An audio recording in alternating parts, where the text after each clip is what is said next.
Class is now in session. I'm Professor Hockey, and today we'll be discussing Game 9 of the regular season between the Sharks and the Anaheim Ducks, in which the Sharks have managed to win 5-4 in shootout. So of their 4 wins this season, 3 of them have come in shootouts, and so while technically getting the 2 points with a shootout victory is better than just taking the 1 point with a shootout or overtime loss, when we come to the end of the season and if it comes down to tiebreakers, the Sharks will be at a bit of a disadvantage considering the fact that the first and foremost tiebreaker for two teams tied at points is regulation/overtime victories, at which the Sharks currently only have one of.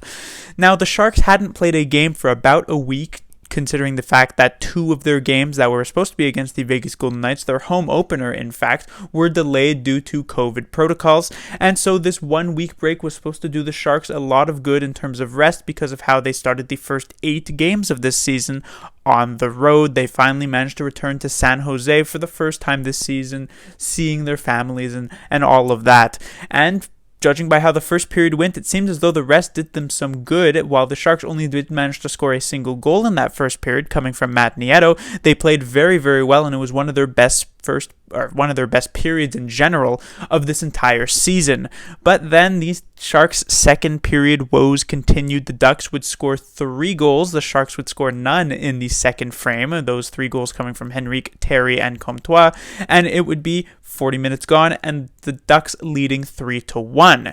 And so it was really anyone's guess how the Sharks would come out looking in the third period. And if you were someone who had the Sharks scoring 3 goals in the first 8 minutes of the third period on their bingo card, well, congratulations, because you were correct. The Sharks would get a goal from Logan Couture within just the first few seconds of the third period to make it 3-2. Vander Kane would tie it up at 3, and eventually Brent Burns a few minutes later would take the lead back for the Sharks. However, of course, the Sharks have to make it interesting. They got to keep it interesting, and so the Ducks end up getting a goal to tie it up from Comtois, his second of the night, and we head to overtime. And it's a pretty back and forth overtime, I guess, to start before Ryan Donato takes a penalty, giving the Ducks a 2-minute power play, which they do not end up converting on. So we head to the shootout for the Sharks' 3rd time this season, and we already saw their shootout prowess in those first couple of games, and we saw it even more so on display here tonight with some great moves from both Ryan Donato and Kevin Labanc to take the victory. And it's definitely a nice change of pace from what we have seen historically from the Sharks in the shootout. A lot of the times, a lot of the Sharks players would never really go for these dekes. Most of the time, just sort of simple shots, and while it would work out decently well for the likes of Pavelski and Logan Couture at the time, it's nice to see a bit more creativity infused into their players, and it has obviously paid off this season with their 3-0 shootout record. First thing to talk about would be Martin Jones between the pipes. It was an average game for Jones, not some terrible goals that he let in, though I guess he technically could have been better. Though, in the end, I guess he gets the outduel onto John Gibson, who is usually regarded as one of the better goaltenders in the NHL, one of the best goaltenders in the NHL, but had an uncharacteristically off night for himself.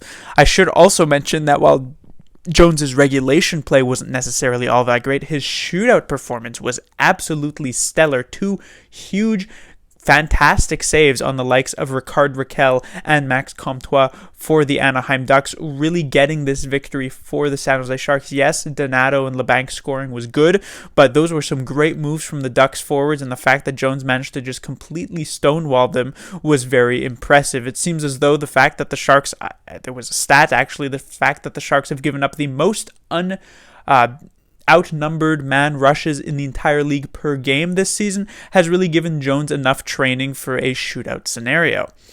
Next, I'll be talking about Sasha Chmelevski as he draws into the lineup for his first game of the season, and I believe the first game of his career in the regular season in the NHL. So was, I guess, on the 4th line here, and it was a very solid first shift for himself. He actually ended up getting an assist on this first goal from Matt Nieto, but he ends up getting sort of the Peter DeBoer treatment, but from Bob Booner, where even though he didn't really do anything wrong necessarily, he actually is limited to just 6 minutes here tonight on ice, which I was kind of surprised at, as well as kind of disappointed by, as again, I didn't really see anything wrong with his play, and so I wasn't expecting him to put up 12-15 minutes in the night, but for at least to get 8, 9, maybe even 10 minutes, especially with he looked pretty good in his first few shifts, but in the end, we'll see what ends up happening in the following game. I realize the Sharks were trailing at least for a decent part of this game, and so maybe you don't put Chmelevski onto the ice, but still,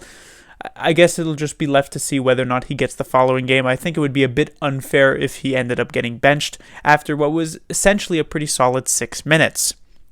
Next, I'll talk about Dylan Gambrell. Now, normally I usually have about 4 talking points for each game, but I had to sort of force in Dylan Gambrell as a 5th one just because of how impressive his game was here tonight. Gambrell was second on the team in terms of forwards, in terms of ice time, and yet he was first in terms of forward ice time at even strength. So clearly, Booner thought Gambrell was doing something right, and he absolutely was. He was probably one of the best, certainly, but maybe up there with Kane and Couture, but one of the best Sharks forwards of the night, just doing a lot offensively and also a lot defensively. I was quite impressed with Gambrell's play. Also, Noah Gregor to a lesser extent, but still quite strong. So hopefully Gambrell can continue that. He's been very much of an in and out of the lineup type of player for the last few years for the San Jose Sharks, but he's definitely beginning to solidify a spot as the third line center, and this was almost certainly the best game, not only of the season, but potentially of his career as well. Next, I'll be talking about Patrick Marleau. So the Sharks' top 6 has been in a bit of flux recently, as the Sharks have had many issues scoring in the past couple of games.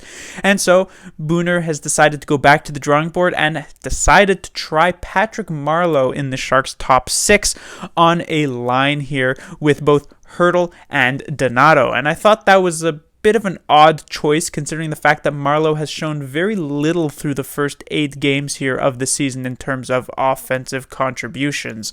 I mean, at this point, it's quite obvious the fact that Marleau is remaining so much in the lineup is more so of like a respect and legacy style of thing for himself. He's obviously given over 20 years of his playing career to this organization. He's a San Jose Shark legend, and now all of a sudden he's within about 40 games of becoming first all-time in terms of games played in the NHL, and so benching him would be, a bit of an insult, I guess you could say. So it absolutely, he's going to be able to stay in the lineup for the vast majority of this season, and almost certainly all of the 56 games if he remains healthy. However, having said that, that does not mean he should be a second line player for the San Jose Sharks. He should be a 10 minutes a night player, and also shouldn't really be a second power play unit type of player either. A fourth liner, certainly, maybe a third liner at times, but he certainly doesn't have much left in the tank here to actually provide anything in terms of second liners. And so while I guess you could say there aren't necessarily that many better options than Patrick Marleau, there are definitely better players you could try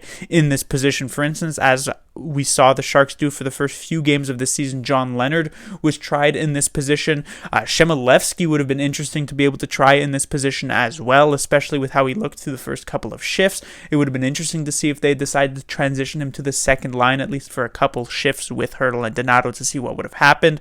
Rudolph Balcers was picked up off of waivers from the Ottawa Senators. He could be tried in a place like this. It just doesn't seem like Marleau should really be getting this role. So while he will almost certainly remain in the lineup for this season, I don't think he should be pushing all that high up in it.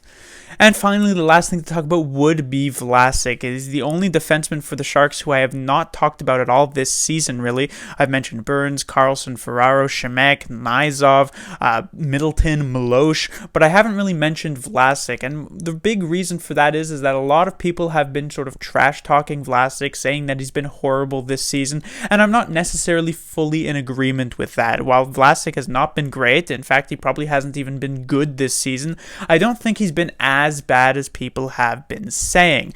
However, here tonight, well, I definitely am in agreement with that. Vlasic had a pretty bad game, likely his worst game of the season. Just, he seemed a bit lost at times, multiple defensive zone giveaways, just poor coverage in front of the net, especially on this first goal from the Anaheim Ducks, Adam Henrique. He should be tying up his stick here, but instead he sort of just gets caught watching the puck, which is kind of disappointing, right? Many people have pointed to Vlasic as sort of his game getting worse with age in the past few years, because remember, back in 2014, he was a Canadian Olympian, which is very impressive considering how many options the Canadian team has to pick in terms of defensemen, and Vlasic was regarded as one of, if not the best defensive defenseman in the NHL, and his game was never insanely based on his strength or on his speed. It was mostly based on his defensive abilities, his defensive awareness, the fact that he seemed to be a couple steps ahead of the opposing team's offensive players.